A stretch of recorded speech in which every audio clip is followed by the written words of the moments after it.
Lyme disease is a bacterial infection people pick up from tick bites. The concern we have currently with testing in the United States is there are some labs in the United States that are so-called Lyme specialty laboratories that have a very high incidence of false positive tests. Because some patients with non-specific symptoms are looking for a diagnosis, they sometimes look for Lyme as being a diagnosis and end up getting blood tests done in those labs in the United States and end up with a false positive. That's the current concern. They are told either on the internet or through advertisements there are some labs in the United States that are better than others.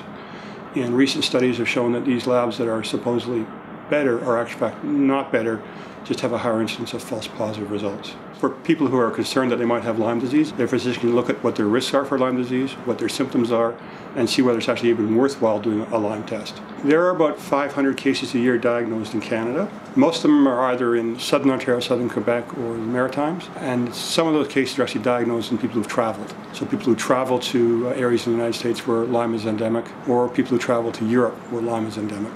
Well, the most important thing about Lyme disease is not to get it. And it's transmitted by ticks, and ticks also transmit other infectious diseases, which are not pleasant to have.